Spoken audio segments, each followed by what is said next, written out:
은혜 아침에 오신 성도 여러분 평안하십니까? 오늘은 시편 119편 9절부터 16절 말씀으로 하나님의 은혜를 묵상하도록 하겠습니다. 8절씩으로 이루어져 있는 119편의 두 번째 연입니다. 두 번째 알파벳인 베트로 시작하는 연인데요.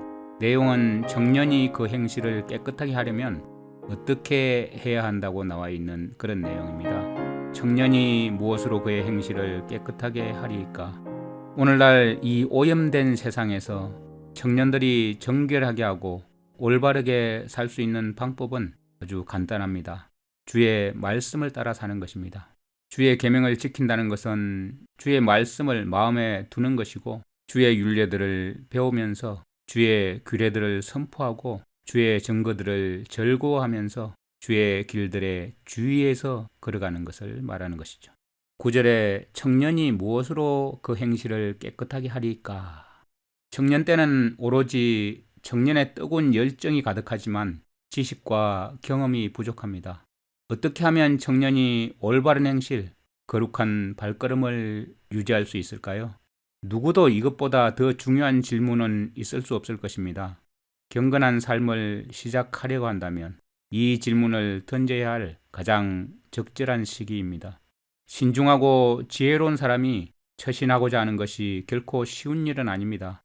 그리스도인 청년이라면 깨끗한 길을 택하기를, 그 길에서 스스로 정결하게 되기를, 그리고 앞으로 그 길을 가면서 거기서 생길 수도 있는 추잡스러운 것들을 모두 깨끗하게 하기를 원할 것이고, 첫 발걸음부터 마지막 도착까지 한결같이 정결한 모습을 유지하면서 그 길을 끝까지 마치기를 원할 것입니다. 하지만 그 길은 자신이 이미 저지른 실제적인 죄 때문에 더럽혀져 있고 자신의 본성이 추한 것들로 기울어지는 그 경향이 있는 것이죠. 그렇기 때문에 참 어려움이 많습니다. 먼저 올바로 시작하기가 힘들고, 또한 올바른 길을 알고 선택하기가 힘듭니다. 그리고 마지막 완전함에 이르기까지 줄곧 올바른 길로 매진하기도 참 힘듭니다. 이것은 예외 없이 누구나 힘든 일입니다. 그렇다면 청년이 그 일을 제대로 해내려면 어떻게 해야 하는가? 사람의 길, 사람의 삶은 젊은 날의 죄악으로부터 정결케 되어야 되는 것이고, 자기 앞에 놓인 유혹하는 죄악들을 거절하고 순결함을 유지해야 합니다. 이것이 최대의 과제이고 어려움이죠. 청년이 가질 수 있는 야망 중에 이것보다 더 고상한 것은 없고, 이렇게 확실한 부르신 소명도 없는 것이죠. 내가 거룩하니 너희도 거룩하라고 하나님께서 우리를 부르셨습니다. 하지만 이 정결함보다 더 큰 어려움도 사실상 찾아보기 힘들죠. 우리가 어렵다고 해서 주님이 원하시는 순결하고 은혜로운 삶이라는 영광스러운 그 사역을 회피해서는 안 되겠죠. 그러면 어떻게 해야 하는가? 모든 장애물들을 극복하게 해줄 수 있는 길을 찾아야 하겠죠. 그런데 그런 길을 찾았다고 해서 스스로 쉽게 승리할 수 있는 길을 알고 있다고 생각하거나 자기 지혜로 스스로 지킬 수 있다는 꿈을 꾸어서도 안 됩니다. 우리는 시편 기자의 본을 따라야 합니다. 거룩하신 하나님의 뜻을 실천하는 제자가 되어야 합니다. 세상과 육신과 마귀를 극복하도록 가르칠 수 있는 분은 오직 하나님뿐이십니다. 길을 알았다고 스스로 설치다가 이 소망 넘치는 삶을 망치게 되는 경우가 허다합니다. 청년은 젊고 그 길에 익숙하지 않습니다. 그러므로 정말 쉽게 능력 있게 가르쳐 주시는 주님께 우리가 여쭈어보고 걸어가는 것은 결코 부끄러운 일이 아닙니다. 우리의 길은 깊은 관심을 가지고 집중해야 하는 그런 주제입니다. 우리가 마음을 밝혀주기는커녕 오히려 어지럽히는 이상한 주제들에 골몰하기보다는 그 길에 관해서 하나님께 물어보고 가는 것이 훨씬 현명한 길입니다. 청년이 할 수 있는 모든 질문 중에 첫째가는 최고의 질문은 무엇인가? 그것은 내가 무엇으로 내 길을 깨끗하게 하리이까? 이것은 상식적인 질문이고 매일의 삶 속에서 반복해야 하는 질문입니다. 이성만으로는 이 질문에 해답을 얻을 수 없고, 혹시 해답을 얻었다 해도 인간 자신의 능력으로는 그렇게 살지 못합니다. 그 질문을 던지는 것은 우리가 할 일이지만 이 질문에 해답을 주고 우리를 그 길로 걷게 하시는 분은 하나님이십니다. 주의 말씀을 따라 삼갈 것입니다. 청년이 성경을 자기 길의 지도와 내비게이션으로 삼는다는 것은 큰 축복입니다. 그 지도의 안내에 따라서 자기 길을 주의해서 간다는 것은 인생 최고의 성공의 길에 들어선 것입니다. 청년은 성경을 공부할 뿐만 아니라 매일의 삶에도 신중하고 유의해야 합니다. 여러분, 우리가 길을 가는데 만일 지도가 내비게이션에 오류가 있다면 아무리 신중한 주의를 기울인다고 해도 길을 헤맬 것입니다. 물론 가장 정확한 지도, 확실한 내비게이션을 가지고 있어도 거기에 내가 주의하지 않는다면 역시 길을 잃을 것입니다. 좁은 길은 우연히 발견할 수 있는 것이 아닙니다. 부주의한 사람은 거룩한 삶을 살아갈 수 없습니다. 우리는 생각 없이 죄를 범할 수도 있습니다. 우리는 의도하지 않아도 단지 그 크신 구원을 등한히 하고 무시함으로써 자기 영혼을 파멸로 이끌기도 합니다. 하지만 여호와께 순종하고 올바로 걷는 일은 우리의 온 마음을 집중하고 생각을 사로잡아야 가능한 것입니다. 그런데 여기서 절대적으로 필요한 것이 있는데 그것은 바로 하나님의 말씀입니다. 이 말씀이 없이는 주의하는 마음이 병적인 근심으로 떨어지고 신실한 마음이 미신으로 변해버릴 수 있는 것입니다. 사도행전에 보면 사도 바울을 로마로 호송하던 배의 선장이 밤새도록 갑판에서 항로를 살피고 노력했지만 그곳 해안 사정을 잘 모르고 선원들도 그런 상태에서 하나님의 인도하심을 받는 사도 바울의 말을 듣지도 않고 자신들의 경험과 노련한 기술만 믿고 조심스럽게 주의를 기울여서 항해를 했죠. 그렇지만 어떻게 됐습니까? 그 배는 난파되는 처지에 놓이고 말았습니다. 마찬가지로 청년이 열정이 있고 옳게 되기를 바라는 것만으로는 충분하지 않습니다. 왜냐하면 우리가 몰라서 우리의 무지가 실제로는 하나님의 분노를 일으키고 있으면서도 자신이 하나님을 잘 섬긴다고 착각하게 만들 수 있기 때문입니다. 또한 우리가 무지하다는 사실이 우리가 의도적인 범죄 행위를 줄여줄지는 모르지만 그 행위를 거룩하게 하지는 못하는 것입니다. 여러분, 만일 환자가 자신이 유용한 것이라고 믿는 그 약을 주의 깊게 점검해 보지 않는다면 만일 약을 잘못 먹고 치명적인 해를 당해 죽을 수도 있을 것입니다. 자신이 무지해서 약을 잘못 썼다는 사실이 죽음을 면해주게 하지는 못하죠. 이처럼 청년은 아무리 주의를 기울인다고 해도 그릇된 판단에 빠져서 하나님의 말씀의 명령을 거부함으로 여러 가지 죄에 포위될 수 있는 것입니다. 여러분, 의도적인 무지는 그 자체가 고의적인 죄입니다. 의도적인 무지로 오는 죄악에 대해서는 변명의 여지가 없습니다. 젊든지 연로하든지 정결케 되기를 바라는 사람이라면 자기 마음속에 거룩한 경계심을 품고 늘 성경 말씀을 가까이 해야 합니다. 성경을 통해서 내리막길이나 흙탕길 같은 삶의 이정표를 미리 읽을 수 있고 더러운 흙을 묻히지 않고 그 길을 통과할 수 있는 방법을 찾게 될 것입니다. 또한 말씀에서 자신의 어둠을 밝혀줄 빛을, 자신의 지친 마음의 위로를, 그리고 자신의 외로움을 달래줄 동반자를 발견할 것입니다. 그러한 도움을 받아서 1절에 말씀하는 그 복된 상태에 이를 것입니다. 우리가 지난 첫 번째 연에서 행위 완전하여 복이 있다는 것으로 시작했던 것처럼 이번 둘째 연에서 이것과 평행을 이루는 질문을 하고 있는데요. 바로 청년이 무엇으로 그 행실을, 그 길을 깨끗하게 하리이까? 조건적인 약속으로 우리 앞에 놓인 축복은 하나님께서 정해주신 길 안에서만 실제적인 행실을 통해서 얻을 수 있는 것입니다. 10절에 보면 내가 전심으로 주를 찾았사오니, 시인은 간절한 마음으로 하나님을 찾았습니다. 단지 주님의 율법을 지키기를 바랐을 뿐만 아니라 주님의 인격과 교제하기를 소원을 했죠. 이것은 올바르고 충실한 추구 방법이고 마음을 다해야 할 그런 상황입니다. 내가 전심으로 주를 찾았사오니, 이 찾는다는 다라시라는 단어는 자주 찾는다, 자주 드나들면서 자주 구하고 질문한다, 이런 뜻입니다. 우리의 삶의 길을 정결하게 하기 위한 가장 확실한 방법은 하나님을 간절히 찾고 그분과 자주 교제하는 것입니다. 다윗은 여호와께 말씀을 아뢰기 전까지 간절히 그분을 찾고 있었고 쇠약한 중에도 여전히 찾았습니다. 만일 여호와를 찾지 않았더라면 다윗은 자신의 길을 정결하게 하기를 그토록 갈망하지 않았을 것입니다. 다윗의 마음이 분명하고 직접적으로 하나님께로 돌이키고 있다는 사실을 우리는 주목할 필요가 있습니다. 앞절에서 중요한 진리를 생각했지만 여기서는 하나님의 임재를 너무도 강렬하게 느껴서 마치 바로 곁에 계시는 분을 대하듯이 하나님께 기도하고 있죠. 진실한 마음을 가진 사람은 하나님과 교제하지 않고는 오랫동안 살 수가 없습니다.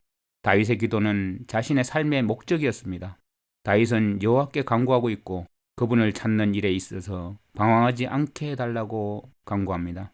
우리가 하나님을 따르는 것은 순종을 통해서입니다. 따라서 다윗은 주의 계명에서 떠나지 말게 해달라고 기도하고 있습니다. 만일 우리가 하나님이 정하신 그 길에서 떠난다면 우리는 그 길을 정하신 그 하나님을 발견하지 못할 것이 분명합니다. 우리가 전심으로 거룩한 삶을 추구할수록 우리는 죄 가운데 빠져드는 것을 더욱더 두려워하게 될 것입니다. 우리는 고의적인 범죄보다도 사실 태만으로 방황하게 될까봐 더욱 두려워하는 것입니다. 우리는 전심으로 여호와를 찾는 일에 열중함으로써 방황할 시간이나 의지가 없을 정도가 되어야 합니다. 또한 우리의 마음이 경외심을 갖도록 전력해서 거룩한 길에서 이탈하지 않게 해야 하는 것입니다. 성도는 나그네입니다. 19절에 보면 나는 땅에서 객이 되어 싸우니 이렇게 고백하죠. 하지만 나그네일지라도 목적지가 분명하기 때문에 방황하지는 않습니다. 성도가 대적의 나라를 통과하고 있지만 그 여정은 곧바릅니다. 이 이방 땅을 통과하는 동안 줄곧 여호와를 찾기 때문입니다. 성도의 길은 사람들에게서 감추어져 있지만 길을 잃은 것은 아닙니다. 하나님의 사람은 스스로 노력하지만 자기 자신을 신뢰하지는 않습니다. 오직 하나님과 동행하는 일에 관심을 집중합니다. 또한 만일 자신의 왕이신 여호와께서 지켜주시지 않는다면 있는 힘을 다 기울여도 올바로 행하기는 역부족이라는 사실을 잘 알고 있습니다. 그리고 계명을 주시는 분이 자신을 그 계명에 꾸준한 순종을 하게 하실 것이라는 사실도 알고 있죠. 그래서 주의 계명에서 떠나지 말게 하소서라고 간구하는 것입니다. 이 시편의 둘째 연이 첫째 연과 평행을 이루고 있는 사실에 우리는 주목할 필요가 있습니다. 첫째 연 2절에서는 전심으로 여호와를 구하는 자가 복이 있다고 했는데 둘째 연 10절에서는 자신이 전심으로 주를 찾았으니 이제는 복을 달라고 간구하고 있죠. 11절에 보면 경건한 사람이 방황하지 않게 해주시기를 간구하듯이 죄 가운데 빠지지 않기 위해서 거룩한 경계심을 갖겠다고 하고 있습니다. 내가 주께 범죄치 아니하리 하여. 이것은 다윗이 추구한 목표입니다. 주의 말씀은 가장 귀한 것이었고 내 마음은 최상의 장소이고 주께 범죄치 아니하려는 최상의 목적이 된 것이죠. 다윗은 이 일을 위해서 개인적으로 세심한 주의를 기울였습니다. 이것은 마치 도둑이 들지 않게 집단 속을 세심하게 주의를 기우는 것처럼 11절의 이 두려워할 도둑은 바로 죄입니다. 하나님께 죄를 범한다는 것은 도덕적인 죄악에 대한 성도의 태도입니다. 다른 사람들은 단지 사람에 대한 범죄만 주의를 기울이죠. 하나님의 말씀은 하나님께 범죄하는 것을 막는 최선의 방어책입니다. 왜냐하면 하나님의 말씀은 우리에게 그분의 마음과 그분의 뜻을 알려주고 우리의 영을 하나님의 성령과 연합되도록 이끄는 사상이기 때문입니다. 생명의 보좌인 우리의 마음의 죄악을 치료하는 치료의 약은 바로 하나님의 말씀밖에 없습니다. 그래서 시인은 주님의 말씀을 내 마음에 두었나이다. 말씀을 자기 마음속에 간직했기 때문에 그의 심령은 말씀을 통해 보존될 것이었습니다. 다윗은 모든 기록된 말씀과 하나님의 음성을 통해 계시해 주신 모든 내용들을 애착을 가지고 보존하기를 원했죠. 마치 보석함 속에 보물을 보관하듯이 비옥한 땅에 심을 종자를 잘 보관하듯이 말씀은 하나님의 것이기 때문에 하나님의 종에게 있어서는 정말 소중한 것입니다. 다윗에게 있어서 성경 말씀은 장식품이 아니고 마음속에 깊이 보관된 원칙입니다. 다윗은 그것을 사랑하고 생명의 장소에 보관했고 말씀은 그 마음을 빛과 감미로움으로 가득 채웠죠. 이 점에서 우리는 다윗을 본받아야 합니다. 다윗의 외적인 성향뿐만 아니라 그의 마음의 생각을 본받아야 합니다. 먼저 우리는 자신이 진정한 하나님의 말씀을 믿고 있음을 기억해야 합니다. 그리고 나서 우리는 각자를 위해서 그 말씀을 소중하게 보관해야 합니다. 또한 우리는 이 일을 기억만으로 간직할 것이 아니라 애착을 가지고 기쁜 마음으로 실행에 옮겨야 할 것입니다. 다윗이 말씀을 사랑하는 것은 그것이 하나님의 말씀이기 때문입니다. 또한 다윗이 죄를 미워하는 것은 그것이 하나님께 대한 죄이기 때문입니다. 설령 다윗이 다른 사람들을 당황스럽게 했다 할지라도 하나님께 죄를 범하지 않는 한 염려하지 않았습니다. 만일 우리가 하나님의 노를 촉발하지 않으려면 우리는 하나님의 말씀을 소중히 간직해야 합니다. 하나님의 사람인 다윗이 개인적으로 취한 방법은 정말 주목할 만합니다. 내가 전심으로 주를 찾았사오니. 다른 사람들이 어떻게 하기로 선택하든지 이미 다윗은 나름대로 선택을 결정했고 하나님의 말씀을 가장 귀한 기쁨으로 자기 깊은 내면 속에 소중하게 보관을 했습니다. 그리고 다른 사람들이 아무리 죄를 범하더라도 다윗의 목표는 거룩함을 따랐습니다. 내가 주께 범죄치 아니하려 하여. 이것은 다윗이 행하려는 것이 아니라 이미 행하고 있습니다. 많은 사람이 약속만 거창하지만 다윗은 그것을 이행하는 데 진실했습니다. 신실했습니다. 그래서 다윗은 확실한 결과를 보기를 소원했습니다. 말씀이 마음 깊이 간직되어 있을 때 그 삶은 죄에서 보호를 받을 것입니다. 첫째 예언과 두 번째 예언의 평행법이 계속 이어지고 있죠. 3절에서는 불의를 행치 아니함을 언급했는데 두 번째 예언의 11절에서는 죄를 범하지 않는 방법을 제시하고 있습니다. 복되고 거룩한 삶을 향한 소망은 우리가 진지한 노력을 기울이게 만듭니다. 또한 이 소원은 성경에 기초한 진실한 경건을 통해서만 성취될 수 있습니다. 12절에 찬송을 받으실 여호와여. 이 외침은 하나님의 성품을 노래하는 찬양입니다. 다윗은 겸비한 자세로 주님의 성품을 본받길 원합니다. 하나님이 자신에게 계시하시고 또한 이루어 주신 모든 일로 인하여 하나님을 찬양하고 있습니다. 존경하는 사랑과 거룩한 경외심으로 하나님께 찬양을 드립니다. 이것은 위대하신 여호와의 무한하신 복을 기억하며 인정하는 찬양이기도 합니다. 여호와는 찬양을 받으시고 찬양을 받으셔야 합니다. 왜냐하면 그분은 완벽하게 거룩하신 분이기 때문입니다. 다윗은 말씀이 마음속에 자리 잡자마자 그것을 배우고 싶은 소원이 간절했습니다. 마치 음식을 먹고 난 다음에는 그것을 소화시켜야 하는 것처럼 말씀이 영혼 속에 받아들여질 때 맨 먼저 드릴 기도는 여호와여 내게 그 의미를 가르쳐 주소서. 주의 율례를 내게 가르치소서.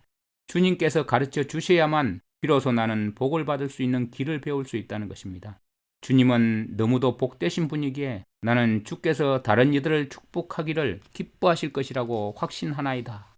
내가 주께 이러한 은혜를 간구하는 것은 주님의 계명 안에서 가르침을 받기 위함입니다. 이런 고백이죠. 행복한 사람들은 대개 다른 사람들을 행복하게 만들기를 기뻐합니다. 복되신 하나님은 행복의 근원인 거룩을 나누어 주기를 기뻐하실 것입니다. 믿음은 이러한 기도를 고취시키고 믿음을 가진 사람은 이 기도의 기초를 자신이 아니라 전적으로 하나님의 완전하심에다가 둡니다. 여호와여 주께서 복되시니 나를 가르쳐 내게 복을 베푸소서. 우리는 제자가 되어야 합니다. 하나님께서는 탁월하신 선생님이십니다. 따라서 다윗은 담대한 마음으로 복되신 하나님께 가르침을 간청했습니다. 만일 우리가 의의 율례를 실제로 지키길 원한다면 거룩한 삶의 방식을 배우기 위해 바로 이 스승님께 복종해야 하는 것입니다. 법도를 제정하신 왕께서 그 의미를 가장 잘 아시고 그 법도가 그분 자신의 성품을 반영한 것이기 때문에 그 법도의 정신을 우리에게 가장 잘 고취시켜 가르쳐 주실 수 있는 분이 바로 하나님이십니다. 12절의 강구는 자신의 길을 정결케 하기를 원하는 모든 사람에게 적용됩니다. 왜냐하면 이 기도는 매우 실천적인 강구이고 어떤 심오한 지식이 아니라 율례에 기초한 가르침을 구하는 내용이기 때문입니다. 만일 우리가 여호와의 율례를 알고 있다면 우리는 가장 본질적인 교육을 받은 것입니다. 우리 모두 주의 율례를 내게 가르치소서 하고 간구드려야 합니다. 이 간청은 매일 우리가 활용해야 할 소중한 기도입니다.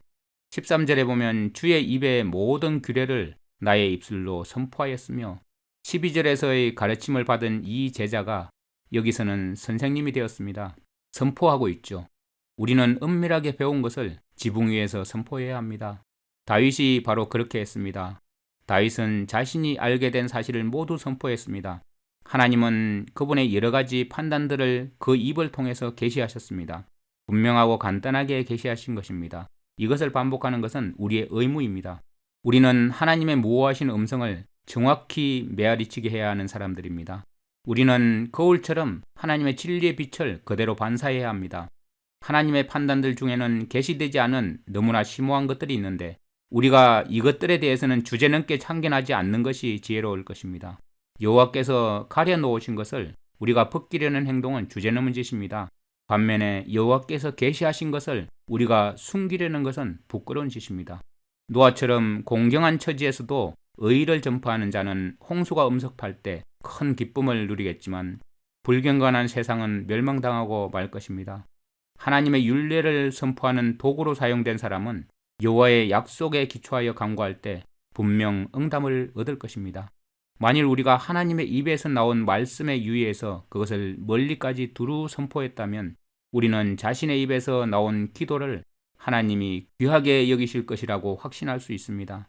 만일 청년이 복음을 전파하는 일에 충실히 줄곧 매진한다면 그것은 그의 인생의 행로를 정결하게 하는 매우 효과적인 방법이 될 것입니다. 자신의 영혼을 여호와의 판단에 의존하고 있는 자는 그릇된 판단에 치우칠 리가 없습니다. 우리는 가르침으로써 배웁니다. 우리는 자신의 혀를 거룩한 대화에 길들임으로써 온몸을 제어하고 하나님의 법도와 친숙해짐으로써 의를 기뻐하게 됩니다. 그래서 우리는 여호와의 도를 선포함에 있어서 여러 가지로 자신의 길을 결정하게 하는 것입니다. 14절에 보면 내가 모든 재물을 즐거워함 같이 다윗은 하나님의 뜻에 대한 자신의 강한 만족감을 표현하면서 많은 재산을 가진 즐거움 같다고 표현합니다. 다윗은 통치자에게 주어지는 부귀와 정복전쟁을 통해서 얻은 재물을 잘 아는 왕이었습니다. 그는 노동의 대가로 주어지는 재물이나 유업으로 물받은 재물을 귀하게 여겼습니다. 다윗은 모든 재물에 대해서 알고 있었습니다. 은혜를 입은 다윗 왕은 자신의 보물창고에 쌓인 검은 보석을 보고 즐거워했으며 그 재물들 중 엄청난 양을 시온산에 지어질 여호와의 성전을 위해 드릴 수 있었습니다. 다윗은 가장 고귀한 성전 건축을 위해서 온갖 종류의 재물을 드리기를 기뻐했지만 사실 하나님의 말씀의 길을 훨씬 더 즐거워했습니다. 다윗이 그토록 기뻐했던 말씀을 선포하는 일을 가장 영예롭게 여겼습니다. 그것은 정말 놀랄 일이 아닙니다. 왜냐하면 우리도 자신이 기뻐하는 것을 말하는 것은 당연한 일 아니겠습니까? 사실 누가 말을 못하게 한다고 해도 말을 할 수밖에 없습니다. 주의 증거의 도를 즐거워하였나이다. 하나님의 말씀을 기뻐하는 것은 그 말씀이 마음속에 효력을 발휘해서 자신의 삶을 정결하게 있다는 분명한 증거입니다. 다윗은 자신이 즐거워하고 있을 뿐만 아니라 즐거워했었다고 말하고 있습니다. 말씀을 가르치는 일에 자기 전부를 다 바치는 것이 수년 동안 다윗의 기쁨이었고 행복이었습니다. 15절에 보면 내가 주의 법도를 묵상하며 우리가 어떤 대상을 내면적으로 기뻐한다면 그 사람은 오래오래 자기 마음에 생각하고 간직할 것입니다. 구두쇠가 자기 재물을 살펴보듯이 경건한 신자는 여호와의 책에서 발견한 너무나 고귀한 그 보화를 자주 묵상할 것입니다. 어떤 사람들에게는 묵상이 고역이지만 정결한 길을 따르는 사람은 그것이 즐겁습니다. 지금까지 묵상해 온 사람이 앞으로도 묵상할 것입니다. 경건한 사람에게 있어서 진지한 묵상보다 더 유익한 것은 없습니다. 많은 기독교인들이 말씀 묵상에 태만한 이유가 무엇일까요? 하나님의 말씀 중에 교훈적인 부분이 다윗의 특별한 묵상의 주제였다는 사실을 우리는 주목할 필요가 있습니다. 많은 사람들이 묵상을 할 때는 이상하고 신기한 것만 찾아내려고 노력하지만 다윗의 묵상은 교훈적인 것에 중점이 있었습니다. 청년이 자기 길을 정결케 해야 하는지에 관한 그런 질문이 여전히 다윗의 마음속에 남아 있었기 때문에 묵상은 다윗에게 자연스러운 사실이었습니다. 실천적인 경건이야말로 생명력 있는 경건입니다. 주의 도에 주의하여 내가 주의 도, 주의 길을 알기 위해서는 주님의 길을 많이 생각해야 할 것입니다. 그 다음에는 큰 경외심과 존중하는 마음으로 주님의 길을 받아들일 것이고 주님의 길이 나에게 어떤 의미인지를 알게 될 것이고 그래서 내 마음이 경외와 감사와 사랑으로 가득 찰 것입니다. 그리고 나면 나는 주님께서 나를 위해 정하시고 내가 따르게 하신 그 길이 어떤 것인지 깊이 묵상하게 될 것입니다. 이러한 사실에 주의를 기울이면 순종할 수 있게 되고 나 자신이 주님의 참된 종인 것을 입증하게 될 것입니다. 16절에 보면 주의 율례를 즐거워하며, 묵상에 뒤이어서 16절에서는 즐거움을 노래합니다. 즐거움은 묵상이 활짝 꽃을 피운 결과입니다. 우리 영혼은 영원한 만족을 주지 못하는 것으로 기쁨을 삼아서는 안 됩니다. 하나님의 율례는 그분의 충성스러운 모든 백성의 기쁨이 되도록 만들어졌습니다. 신자가 위대하신 왕의 말씀을 하나하나 자세히 읽어나갈 때 그의 영혼은 불타오릅니다. 그 말씀은 완전하고 확고하여 불변하고 신성한 것입니다. 주님의 말씀을 잊지 아니하리이다.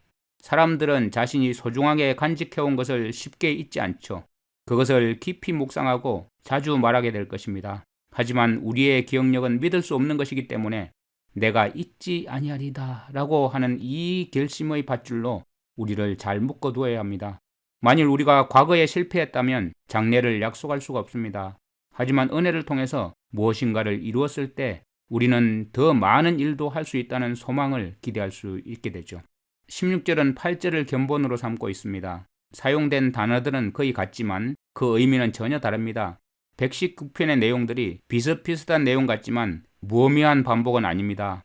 이 시편에서는 같은 의미를 또다시 반복한 경우가 한 번도 없습니다.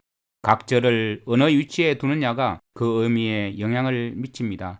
그래서 거의 동일한 단어를 사용하는 내용도 그 의미는 전혀 다른 것입니다. 만일 우리가 이 시편에서 제시되는 사상의 현저한 다양성을 알아채지 못한다면 우리는 영적인 생명이라고 스펄전 목사님은 이야기했습니다. 만일 우리가 여러 가지 아름다운 화음들을 듣지 못한다면 우리는 청각장애인이라고 할 수밖에 없지 않습니까? 그것처럼 우리가 하나님의 성령의 영감으로 주어진 이 말씀을 천편일률 거기서 거기라고 의심해서는 안 됩니다.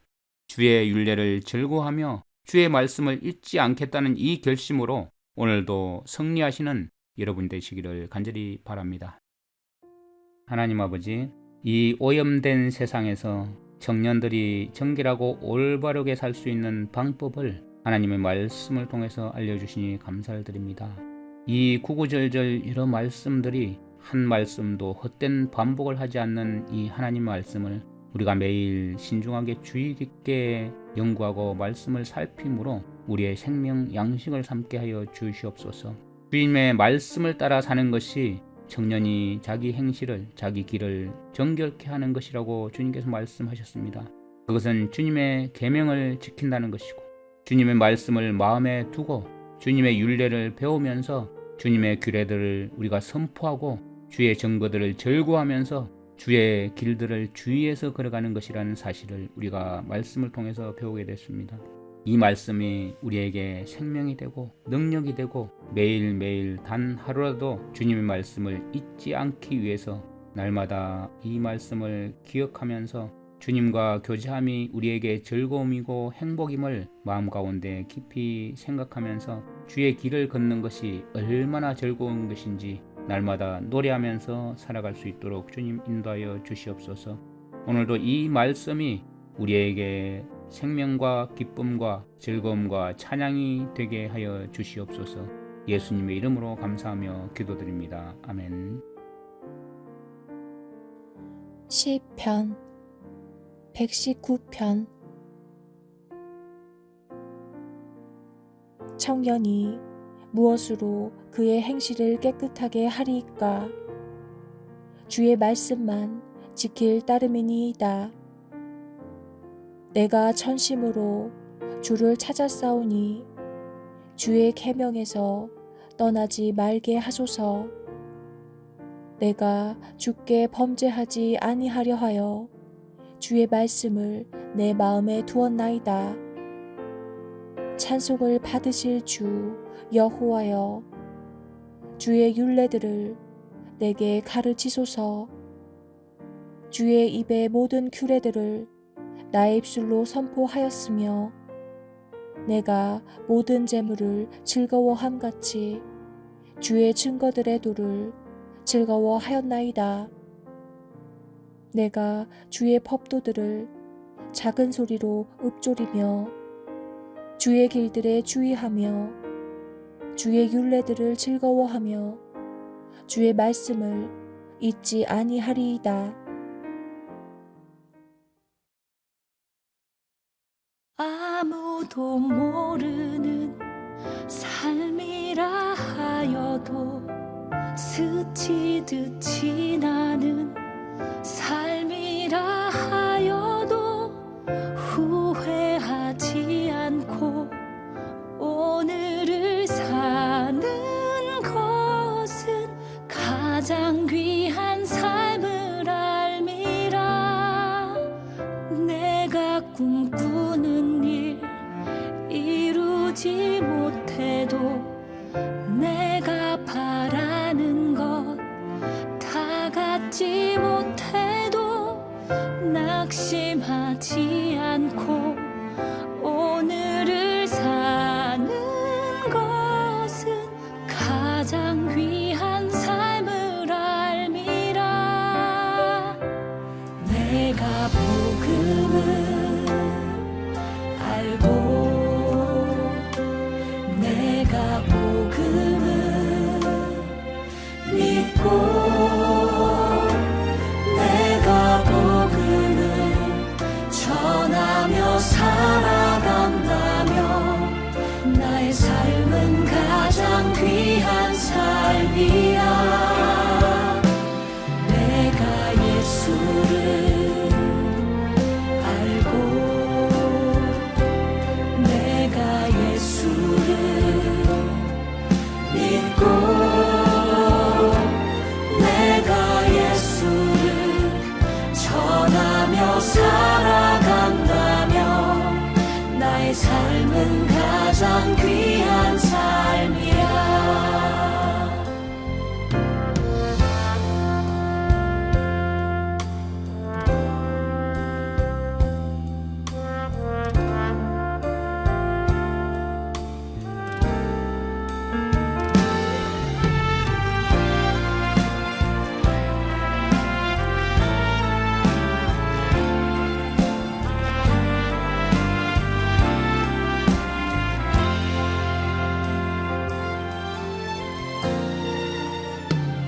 하나님 독생자 예수 그리스도 날 위해 고귀한 생명 주셨으니 그 생명 받은 나 하늘의 소망인데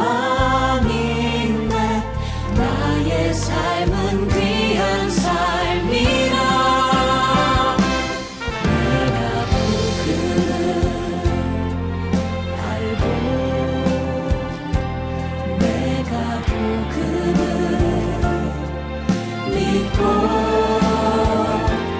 내가 복음을 전하며 살아간다면 나의 삶은 가장 귀한 삶이라. 내가 예수를 알고 내가 예수를 믿고 예수를 전하며 살아간다면 나의 삶은 가장 귀한 삶